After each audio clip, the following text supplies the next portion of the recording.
अस्सलाम वालेकुम। आज 9th बायोलॉजी से लेक्चर नंबर 5 डिस्कस करेंगे।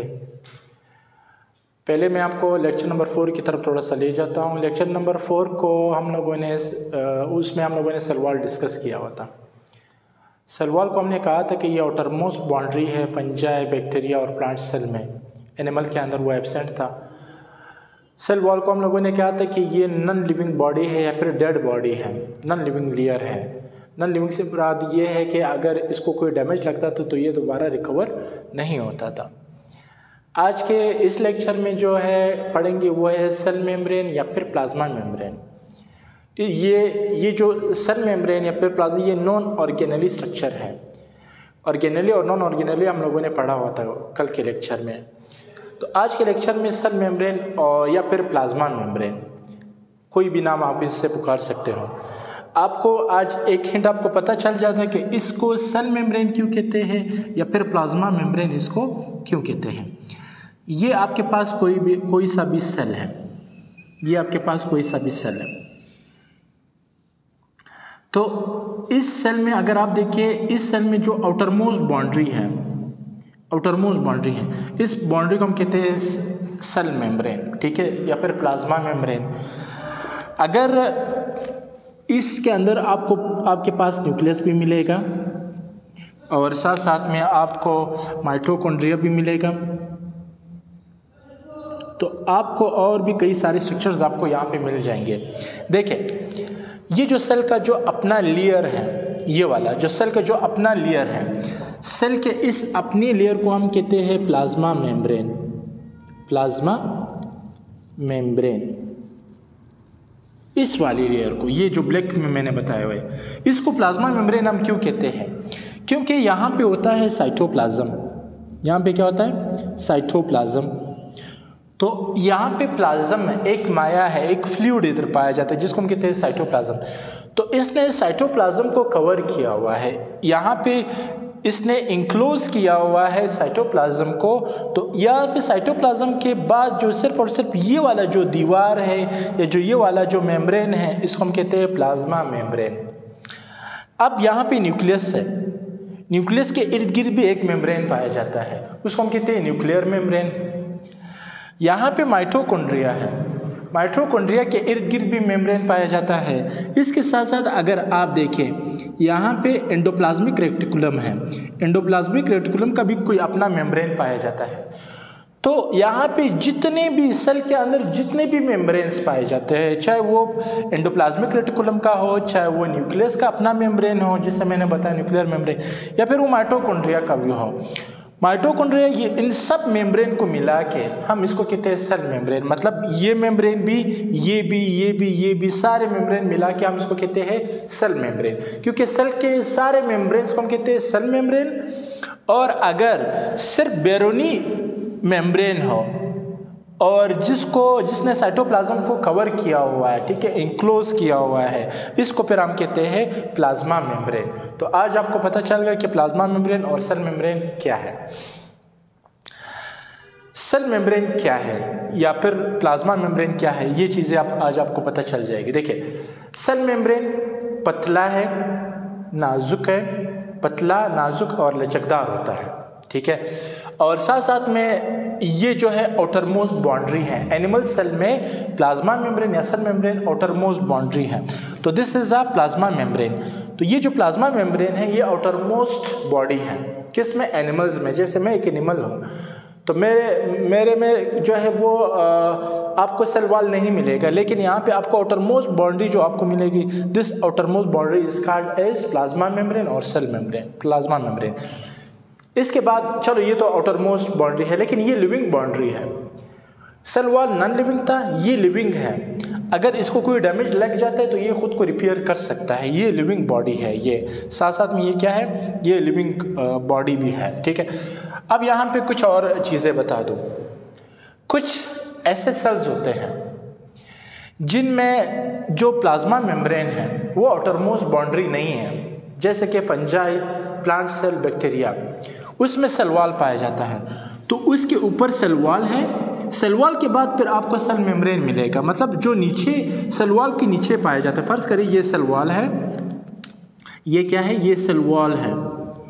तो वहाँ पे प्लांट के केस में, बैक्टीरिया के केस में और फंजाई वगैरह के केस में आपको पहले सेल वॉल मिलेगा, सेल वॉल के नीचे बीनीथ सेल वॉल आपको क्या मिलेगा, सेल मेम्ब्रेन मिलेगा। तो प्लांट वगैरह के केस में ये सेकेंड मोस्ट बाउंड्री है, सेल मेम्ब्रेन जो है वो फिर सेकेंड मोस्ट बाउंड्री है, ठीक है। अब ज़रा इनकी कंपोजिशन देखते हैं कि जो प्लांट सेल है वो किन किन चीज़ों से बनाया हुआ है। कंपोजिशन, बनावट इसको कहते हैं। सेल मेम्ब्रेन जो है, जो सेल मेम्ब्रेन है इसकी जो कंपोजिशन है वो 3 चीज़ों से मिलकर बना हुआ है। सेल मेम्ब्रेन लिपिड से बना हुआ है, प्रोटीन से बना हुआ है और कार्बोहाइड्रेट से मिलकर बना हुआ है। कोलेस्ट्रॉल भी है, कोलेस्ट्रॉल जो कि खुद लिपिड्स में आ जाता है, तो इसीलिए मैंने मेंशन नहीं किया हुआ। लिपिड्स जो है ये सेल मेम्ब्रेन को 60 से 80% बनाता है, मतलब ये सेल मेम्ब्रेन को 60 से 80% बनाता है, 60 to 80%। प्रोटीन जो है वो प्लाज्मा मेम्ब्रेन को 20 to 40% बनाती है। इसके साथ साथ जो कार्बोहाइड्रेट है वो बहुत कम तादाद में मौजूद होता है किसी भी एनिमल सेल में या किसी भी जो है सेल मेम्ब्रेन में। ये आपको सिर्फ और सिर्फ 2 से लेकर 10% किसी भी सेल मेम्ब्रेन में पाया जाता है।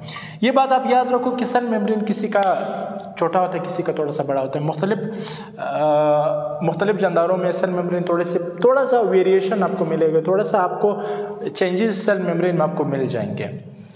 अब ये चीज़ें तो हमने पढ़ी कि सेल मेम्ब्रेन जो है वो लिपिड्स, प्रोटीन एंड कार्बोहाइड्रेट से जो है बना हुआ है, और कोलेस्ट्रॉल की भी हमने बात की। परसेंटेज चीज़ें आपको मिल जाएंगे। ये आपके पास सेल मेम्ब्रेन का स्ट्रक्चर है। सेल मेम्ब्रेन का तो वैसे भी हम लोगों ने इधर ले लिया था। सेल मेम्ब्रेन के स्ट्रक्चर को पढ़ने के लिए, सेल मेम्ब्रेन के स्ट्रक्चर को समझने के लिए आपने एक मॉडल पढ़ना होगा। उस मॉडल का नाम है फ्लूइड। अच्छा, इसको मैं थोड़ा सा नीचे लिखता हूँ ताकि आपको सही से समझ आ जाए। इसको समझने के लिए आपने एक मॉडल समझना है। उस मॉडल का नाम है फ्लूइड मोज़ेक मॉडल। इस मॉडल को तुमने समझना होगा। फ्लूइड मोज़ेक मॉडल को सबसे पहले S.J. सिंगर ने और गॉर्थ निकोलसन ने सबसे पहले 1972 में 1972 में डेवलप किया था या डिस्कवर किया था। तो यहाँ पे निकोलसन और साथ में सिंगर नामी साइंटिस्ट ने इस मॉडल को 1972 में जो है वो डेवलप किया हुआ था। फ्लूइड मोज़ेक मॉडल जो है, अगर इस मॉडल में इसने सेल के मेम्ब्रेन को, इस स्ट्रक्चर को इन लोगों ने क्या किया है, इस स्ट्रक्चर को वहाँ पे इन लोगों ने इंट्रोड्यूस करवाया, ऐसे स्ट्रक्चर को। तो इस स्ट्रक्चर को मैं आपको थोड़ी देर में समझाता हूँ। तो सबसे पहले मैं आपको एक और चीज़ समझाऊँगा। मज़े की बात क्या है, मैं आपको बताऊँगा कि फ्लूइड का मतलब क्या है, मोज़ेक का मतलब क्या है। इस मॉडल में फ्लूइड और मोज़ेक का मतलब क्या है। यहाँ पे फ्लूइड का मतलब है माया, कोई भी फ्लूइड है, माया जिसको हम कहते हैं, ठीक है। यहाँ पे मोज़ेक का मतलब है, उसका मतलब है नॉट रेगुलर शेप, मतलब इसका अपना कोई ख़ास, कोई स्पेसिफिक शेप नहीं है। यहाँ पे साइंटिस्ट ने क्या कहते हैं, साइंटिस्ट ने कहा कि जो फ्लूइड होगा वो एज अ फॉस्फोलिपिड होगा। वो जो फ्लूइड होगा वो क्या होगा, वो फॉस्फोलिपिड होगा। उसने कहा कि जो मोज़ेक होगा वो एज अ प्रोटीन होगा। एज अ क्या होगा, एज अ प्रोटीन होगा। तो अब ज़रा इनको समझने के लिए उसने एक और बेहतरीन एग्जांपल दिया। उसने कहा कि जैसे सी होता है, समंदर होता है। उसने कहा कि जैसे समंदर में आइसबर्ग्स, जैसे समंदर में आइसबर्ग्स, समंदर में जो बर्फ़ के तौले होते हैं, जो बर्फ़ के गोले होते हैं, बर्फ़ के बड़े बड़े से गोले होते हैं, जैसे समंदर में वो फ्लोट करते हैं, वो तैरते हैं। समंदर में आइसबर्ग्स फ्लोट करते हैं, तैरते हैं। यहाँ पे उसने कहा कि जो फॉस्फोलिपिड है, फॉस्फोलिपिड क्या है, एज अ फ्लूइड है। ऐसा क्या है, एज अ फ्लूइड है। फॉस्फोलिपिड में प्रोटीन फ्लोट करेगा। प्रोटीन क्या करेगा, प्रोटीन फ्लोट करेगा। क्या करेगा, तैरेगा, मतलब तैरता है, ठीक है, क्योंकि जो फॉस्फोलिपिड है वो एज अ फ्लूइड होगा, माया होगा, ठीक है, वाटरी लाइक, वाटरी तो हम नहीं कह सकते लेकिन उसकी तरह होगा।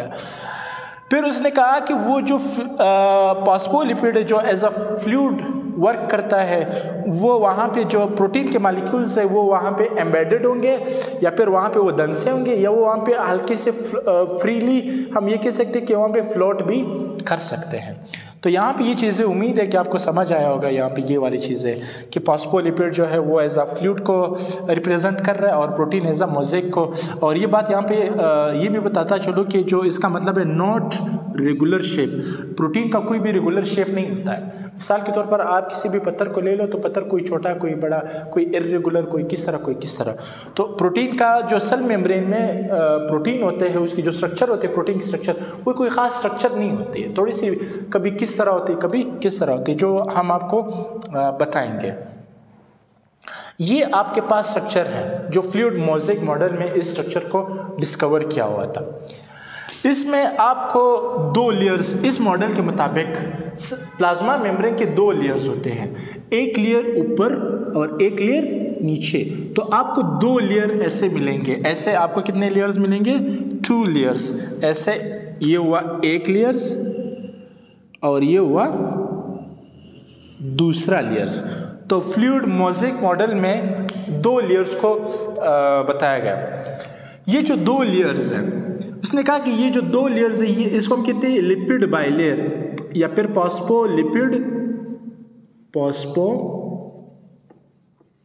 Lipid by layer. यहाँ पे उसने कहा कि इस 2 लेयर्स को इसने नाम दिया फॉस्फोलिपिड बाइलेयर। यहाँ पे जो बाई है, बाई का मतलब है 2, तो यहाँ पे जो लिपिड्स के है वो 2 लेयर्स है, एक नीचे एक ऊपर। तो ये फॉस्फोलिपिड बाइलेयर्स है। सबसे पहले मैं आपको फॉस्फोलिपिड बाइलेयर की बात बताता हूँ, उसके बाद मैं मजीद आपको आगे ले जाता हूँ। एक फॉस्फोलिपिड मॉलिक्यूल को हमने इधर बाहर निकाला हुआ है, तो ये आपके फॉस्फोलिपिड के मॉलिक्यूल का एक मॉलिक्यूल है जो मैंने बाहर निकाला हुआ है। फॉस्फोलिपिड के जो मॉलिक्यूल है इस रीजन को, इस वाले रीजन को, इस रीजन को हम कहते हैं हेड। इस रीजन को हम क्या कहते हैं, हेड। हेड मतलब कोई सर की तरह इसका स्ट्रक्चर है। और इस रीजन को हम कहते हैं टेल। टेल, दुम या फिर आप पाँव भी कह सकते हो। टेल तादाद में 2 होते हैं, 1 2, टेल तादाद में 2 और हेड तादाद में 1। यहाँ पे जो हेड होगा, उसने कहा कि जो हेड है, हेड में इस मॉडल में ये कहा गया कि जो हेड होगा वो हमेशा क्या होगा, वो हाइड्रोपिलिक होगा, हाइड्रोपिलिक होगा। उसने कहा कि जो हेड होगा वो होगा पोलर होगा, वो क्या होगा, पोलर होगा। तो इसमें ये बातें की गई है। हाइड्रोपिलिक से मुराद क्या है, हाइड्रोपिलिक, अगर आपने हाइड्रोपिलिक को समझना है तो यहाँ पे हाइड्रोपिलिक से मुराद है कि वाटर लविंग, क्योंकि जो हेड है ये वाटर अट्रैक्टिव होता है, वाटर को अट्रैक्ट करता है, वाटर को अपनी तरफ से उसको कशिश करके उनको अपने पास बुलाता है। तो हाइड्रोपिलिक, हाइड्रो वाटर, पिलिक मतलब लविंग, तो ये पानी से क्या करता है, इसकी अट्रैक्शन होती है। तो इसीलिए ये जो हेड है ये इसका क्या होता है, ये हाइड्रोपिलिक होता है। और साथ साथ में ये क्या होता है, ये पोलर होता है। पोलर से मुराद चार्ज, मिसाल के तौर पर ये वाले चार्ज वाले सब्सटेंस को क्या कर देते हैं, गेन करते हैं, तो इसमें चार्ज होता है, ठीक है, पोलर। थोड़ा सा मैं आपको हाइड्रोपिलिक के बारे में बताता हूँ। ये जो हेड है, हेड, अब ये सेल है ना, यहाँ पे आपको मैं एक चीज़ बता दूँ, 1 मिनट रुको। ये जो आपके पास सेल मेम्ब्रेन का जो स्ट्रक्चर है, ये this is a cell membrane, ये सेल मेम्ब्रेन। सेल मेम्ब्रेन का एक सिरा बाहर की तरफ और एक अंदर की तरफ। फर्ज करें ये वाला बाहर की तरफ है और ये वाला अंदर की तरफ है, तो यहाँ पे भी प्लाज्म पाया जाता है और बाहर भी कोई फ्लूइड पाया जाता है जिसको हम कहते हैं इंटरस्टेशियल फ्लूइड, ठीक है। तो इस तरह भी फ्लूइड पाया जाता है और इस तरह भी फ्लूइड पाया जाता है। एक हेड अंदर से साइटोप्लाज्म की तरफ फ्लूइड है और एक से बाहर, मतलब इसकी मुलाकात बाहर आप कह सकते हैं कि इसका जो मुलाकात होती है वो पानी के साथ होता है। आउटसाइड भी अगर देखो तो मुलाकात इसका पानी के साथ है, इनसाइड भी देखो तो इसका मुलाकात किसके साथ है, पानी के साथ है, यहाँ पर भी और बाहर भी। इसीलिए हम कहते हैं कि ये जो हेड होता है वो हाइड्रोफिलिक होता है। इसका कनेक्शन हमेशा किसके साथ होता है, अंदर भी और बाहर भी, पानी के साथ इसकी हमेशा मुलाकात होती है। जिसकी वजह से जो टेल है, टेल को हम कहते हैं कि जो टेल है ये हाइड्रोपोबिक है, हाइड्रोपोबिक है। हाइड्रोपोबिक से क्या मुराद है? Hydrophobic means water hating, water hating, hating से मुराद वाटर से नफरत करते हैं, वाटर को रिपेल करते हैं, वाटर को पसंद नहीं करते हैं। तो यहाँ पे ये पानी को पसंद नहीं करता है, टेल पानी को पसंद नहीं करता है। ये इसीलिए देखो टेल दरमियान में है, बिटवीन है, इन बिटवीन आपको दरमियान में आपको क्या मिलेंगे, टेल मिलेंगे। तो ये कुदरत का नज़ारा ज़रा देखो, बाहर से पानी, इस तरफ से भी पानी। क्यों? क्योंकि ये जो हेड है इनको पानी पसंद है, पानी को अट्रैक्ट करते हैं, वाटर लविंग होते हैं। लेकिन जो टेल है जो कि वाटर हेटिंग है, जिनको पानी पसंद नहीं है, वो अंदर की तरफ धंसे हुए वो पानी को अलाउ नहीं करते हैं, अपने अंदर वो अलाउ नहीं करते, इजाज़त नहीं देते हैं। और ये पोलर था, और ये जो होगा वो जो हाइड्रोफिलिक है वो नॉन पोलर है, मतलब कोई भी चार्ज नहीं पाए जाते हैं। तो ये आपके पास क्या होगा, नॉन पोलर होगा। ये चीज़ें तो चलो हमें समझ आ गए। हमें फॉस्फोलिपिड बाइलेयर समझ आएगा कि ये लिपिड बाइलेयर जो है दो लेयर बनाते हैं, एक लिपिड का ये लेयर और एक लिपिड का ये लेयर। तो ये आपके पास हुआ फॉस्फोलिपिड बाइलेयर, एक लेयर ऊपर एक लेयर नीचे की तरफ। दरमियान में मैंने एक और चीज़ बताई थी कि आपको प्रोटीन्स भी मिलेंगे, 20 से 40%, 20 to 40% आपको क्या मिलेंगे, प्रोटीन्स के मालिक्यूल आपको मिलेंगे। तो ये प्रोटीन के मालिक्यूल्स, इसीलिए मैंने बताया कि नॉट रेगुलर शेप। ये देखो एक प्रोटीन बड़ा ऊपर से नीचे, एक उधर एक इधर। प्रोटीन दो किस्म के यहाँ पे आपको मिलेंगे। कुछ आपको इंटीग्रल प्रोटीन, जैसे कि आपके पास इंटीग्रल प्रोटीन है और वो भी क्या है, इंटीग्रल प्रोटीन है। लेकिन आपके पास कुछ पेरिफेरल प्रोटीन भी मिलेंगे, दो किस्म के प्रोटीन है, पेरिफेरल प्रोटीन और इंटीग्रल प्रोटीन। फिर इनके अपने टाइप्स है, तो फिलहाल आपके कोर्स में ये चीज़ें नहीं है। तो आपके पास दो प्रोटीन्स के मालिक्यूल इधर भी आपको मिलेंगे, तो ये आपके पास प्रोटीन के मालिक्यूल है। इसके साथ साथ प्रोटीन्स भी आपको, अच्छा प्रोटीन्स का थोड़ा सा काम बताता हूँ। प्रोटीन का काम क्या? प्रोटीन का काम ये है कि चीज़ों को बाहर से अंदर ले आना और अंदर से चीज़ें बाहर ले जाना। मतलब इन प्रोटीन्स, यहाँ पे जो प्रोटीन्स लगे हुए, प्रोटीन चैनल्स जितने भी लगे हुए, प्रोटीन का काम है जितने भी सब्सटेंसेस हैं उनको बाहर से अंदर लाना और अंदर से बाहर ले जाना। ये भी किसका काम है? ये इन्हीं का काम है। मतलब एंडोसाइटोसिस चीज़ों को अंदर ले जाना, एक्सोसाइटोसिस चीज़ों को बाहर ले जाना, ये इन प्रोटीन्स का काम है। साथ साथ में आपको यहाँ पे जब आपको ये नज़र आ रहा है, यहाँ पे कुछ ऐसे स्ट्रक्चर्स प्रोटीन के साथ अटैच हैं। तो जो स्ट्रक्चर्स प्रोटीन के साथ अटैच है, इस स्ट्रक्चर्स को हम कहते हैं carbohydrates are attach with protein. तो ये कार्बोहाइड्रेट प्रोटीन के साथ अटैच है, तो इसका नाम चेंज हो जाएगा। इसका नाम हो जाएगा, जो कार्बोहाइड्रेट प्रोटीन के साथ अटैच है तो उनको हम कहते हैं ग्लाइकोप्रोटीन। इनको हम कहते हैं ग्लाइकोप्रोटीन या ग्लाइकोप्रोटीन्स हम इनको कहते हैं। तो ये ग्लाइकोप्रोटीन्स है जो कि प्रोटीन के साथ अटैच है। यहाँ पे ये वाले जो कार्बोहाइड्रेट्स है इधर जो थोड़े से अमाउंट में रहते हैं, ये थोड़े से कार्बोहाइड्रेट इधर लिपिड के साथ अटैच है, जो लिपिड के हेड के साथ अटैच है। तो ये लिपिड के साथ अटैच है, तो इनका नाम भी चेंज हो जाएगा। इनका नाम क्यों चेंज हो जाएगा? इसका नाम हो जाएगा ग्लाइकोलिपिड, क्योंकि किसके साथ अटैच है? लिपिड के साथ अटैच है। एक जगह पे लिपिड और एक जगह पे लिपिड और एक जगह पे कार्बोहाइड्रेट, ये इसको हम कहते हैं कंजुगेटेड मॉलिक्यूल। तो ये कंजुगेटेड मॉलिक्यूल है, या फिर एक जगह पे प्रोटीन और एक जगह पे लिपिड, ये भी कंजुगेटेड मॉलिक्यूल बन जाता है। ग्लाइकोप्रोटीन और ग्लाइकोलिपिड्स यहाँ पे बन जाते हैं। अच्छा, इसका काम क्या है? इन दोनों का काम है रिकग्निशन, पहचान। सेल टू सेल पहचान करते हैं, मतलब इसके हमसाया सेल है तो उनके साथ रब्ते में रहता है। ये इसको पहचानने में मदद करता है कि भाई ये मेरा सेल है, ये मेरे बॉडी का सेल है, ये मेरे बॉडी का सेल है, वो मेरे बॉडी का सेल है, ये मेरे बॉडी का सेल है। तो उसकी पहचान ये क्या करते हैं, सेल टू सेल पहचान करता है। या फिर फोरेन पार्टिकल्स को भी पहचान करता है, क्या बाहर से कोई चीज़ हमारे जिस्म में आ जाती है तो उनको भी पहचानता है कि भाई ये वाकई मेरी बॉडी का हिस्सा है या फिर नहीं है। तो ये ग्लाइकोप्रोटीन का काम है, ठीक है। अब यहाँ पे तकरीबन हमारी चीज़ें क्लियर हो गई। लास्ट में एक चीज़ रह गया जो कि ये आपको मिलेगा, ये इस स्ट्रक्चर को, ये और ये, इन दोनों को हम कहते हैं कोलेस्ट्रॉल। इसको हम क्या कहते हैं, कोलेस्ट्रॉल कहते हैं। एक बात आप लोगों ने याद रखना है, जितने भी कार्बोहाइड्रेट्स हैं, ग्लाइकोप्रोटीन और ग्लाइकोलिपिड, वो आपको सेल के बाहर मिलेंगे, cell outside of the cell, cell के बाहर मिलेंगे।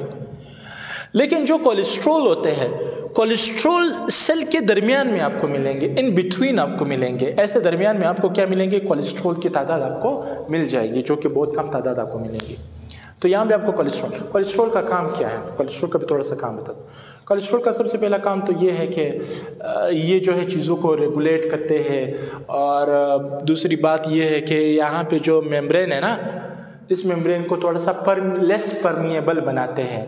मतलब इस तरह नहीं है कि हर चीज़ को अलाउ नहीं करते हैं, तो कहते हैं कि भाई बस कुछ चीज़ें आ जाओ और कुछ चीज़ें मत आओ। जो चीज़ें सेल को पसंद है कहते हैं कि भाई आ जाओ, और कुछ को नहीं पसंद है तो उसको कहते हैं कि भाई आपको आने की ज़रूरत नहीं है, आप ना आया करें।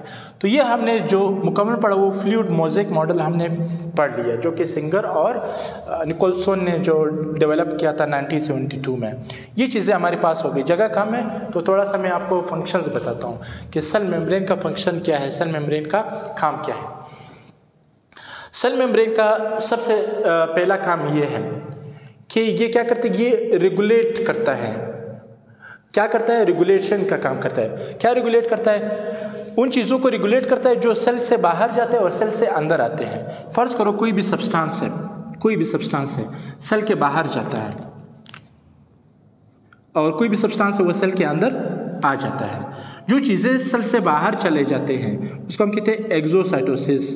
जो चीज़ें सेल के अंदर आते हैं उसे हम क्या कहते हैं, एंडोसाइटोसिस। एक्सोसाइटोसिस में अक्सर औकात वो चीज़ें बाहर निकलते हैं जो कि अंदर ज़्यादा है बाहर कम है। तो इधर जो चीज़ें अंदर ज़्यादा है बाहर कम है तो वो चीज़ें बाहर निकलते हैं।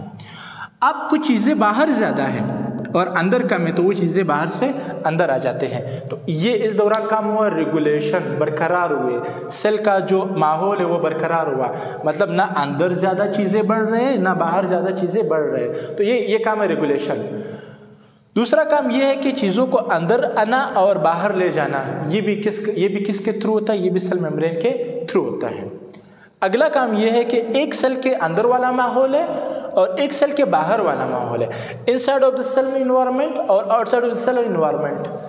जो इनसाइड है हम इसको क्या कहते हैं, इसको हम कहते हैं इंट्रा सेलुलर इन्वायरमेंट और एक्स्ट्रा सेलुलर इन्वायरमेंट। तो सेल के जो अंदरूनी माहौल है, कुछ भी कोई भी काम अंदर हो रहा है, ऑर्गेनेलीज पड़े हुए, सब कुछ पड़े हुए, तो सेल के अंदर वाले माहौल को सेल के बाहर वाले माहौल से अलग करता है। सेल के अंदर कंपोनेंट्स को सेल के बाहर के माहौल से अलग करने का काम भी सेल मेम्ब्रेन का काम है। तीसरी बात ये कि जो सेल मेम्ब्रेन है, सेल मेम्ब्रेन ने सेल के लिए थोड़ी सी जगह बड़ी बनाती है और साइटोप्लाज्म को इंक्लोज करती है, सेल साइटोप्लाज्म को कवर करती है, पूरे सेल को क्या करती है, कवर करती है। तो थोड़ी सी ज़्यादा जगह बनाती है सेल के लिए, ज़्यादा मतलब हम कहते हैं कि घर जितना बड़ा हो उतने में बंदा सेटल रहता है। तो ये भी क्या करता है, थोड़ी सी ज़्यादा जगह बनाती है, जिसकी वजह से ये होता है कि अंदर जितनी रिएक्शंस होते हैं, फर्ज करें कोई ग्लूकोज टूट रहा है, कोई ग्लूकोज बन रहा है, कोई और काम हो रहा है, कुछ रिएक्शंस हो रहे हैं, ताकि उसके लिए ज़्यादा से ज़्यादा जगह यहाँ पे मिल सके। एक तो ये बात हुई। दूसरी बात ये कहते हैं कि जो मेन बात है सेल मेम्ब्रेन के फंक्शन में जो मेन बात है ये अभी मैं बता रहा हूँ। सेल मेम्ब्रेन को हम कहते हैं कि cell membrane is a semi permeable membrane. हम इसको क्यों कहते हैं, सेल मेम्ब्रेन को हम क्या कहते हैं, फंक्शंस की बात कर रहा हूँ ना, ये चीज़ आप लोगों ने याद रखना है। सेल मेम्ब्रेन को हम कहते हैं सेमी परमिएबल मेम्ब्रेन हम इसको क्यों कहते हैं। सेमी का मतलब है हाफ, आधा, परमिएबल का मतलब है सुराखदार, सुराखदार। ये आधे से सुराखदार होते हैं। आधे से सुराखदार से क्या मुराद है कि यही सेल मेम्ब्रेन है, कुछ चीज़ों को अंदर अलाव करता है और कुछ चीज़ों को अंदर अलाव नहीं करता है। कुछ चीज़ों को कहते हैं कि भाई बस रुक जाओ, आप अंदर नहीं जा सकते, आपकी ज़रूरत अंदर नहीं है। तो जिन चीज़ों की ज़रूरत है तो वो उनको छोड़ देगा, जिन चीज़ों को सेल की ज़रूरत नहीं है वो वेस्ट है तो उसको अंदर आने नहीं देगा। तो इसका मतलब है सेमी परमिएबल, कुछ चीज़ों को अंदर अलाव करता है, कुछ चीज़ों को अंदर अलाव नहीं करता है। या फिर हम ये भी कह सकते हैं कि जो सेल मेम्ब्रेन है या तो सेमी परमिएबल या फिर सेलेक्टिवली परमिएबल भी हम इसको कह सकते हैं। क्या कह सकते हैं? Selectively permeable. सेलेक्टिवली परमिएबल क्या मुराद है? सिलेक्शन करना, चीज़ों की सिलेक्शन करना कि भाई तुम्हारी सिलेक्शन हो गई, चलो सेल के अंदर आ जाओ, तुम्हारी सिलेक्शन हो गई, तुम भी आ जाओ, तुम्हारी सिलेक्शन तुम भी आ जाओ, नहीं तुम नहीं आ सकते, तुम्हारी सिलेक्शन नहीं हुई। जो चीज़ों को सेलेक्ट करके अंदर भेज देता है, तो इसका हम क्या कहते हैं? इसको हम कहते हैं सेलेक्टिवली परमिएबल। चीज़ों को सेलेक्ट करके उनको बाहर भेज देना, कोई वेस्ट है, गैर ज़रूरी चीज़ है, या फिर कोई जरासीम आया हुआ है वो अंदर आना चाहता है, फिर भी सेल मेम्ब्रेन ऐसी चीज़ों को अलाउ नहीं करता। तो इसको हम कहते हैं सेलेक्टिवली परमिएबल, कुछ चीज़ों को अलाउ करना और कुछ चीज़ों को अलाउ नहीं करना। लास्ट में फाइनल एक और फंक्शन मैं बताता हूँ। दूसरी बात है कि सेल ये क्या करता है, ये थोड़ी सी लचक देता है और प्रोटेक्शन का काम भी करता है, हिफाजत करता है। अंदर जितनी चीज़ें पड़े हुए वो चीज़ें हिफाजत में हैं। किसकी वजह से? सेल मेम्ब्रेन की चीज़ें, जितने ऑर्गेनेल्स पड़ा हुआ है, जो फ्लूइड पड़ा हुआ है, सब कुछ पड़ा हुआ है, उसकी हिफाजत हुई है। हिफाजत किसने की है? हिफाजत की है सेल मेम्ब्रेन ने या फिर प्लाज्मा मेम्ब्रेन ने, इसको हम कहते हैं, जिसका हमने पहले बोला था। प्लाज्मा मेम्ब्रेन और सेल मेम्ब्रेन का डिफरेंस मैंने पहले बता दिया। लेक्चर बड़ा ज़रूर था लेकिन इन्फॉर्मेशन इसमें ज़्यादा थी। तो आज के लेक्चर के लिए इतना ही। इंशाल्लाह नेक्स्ट लेक्चर के लिए फिर मुलाकात होगी। अल्लाह हाफिज़।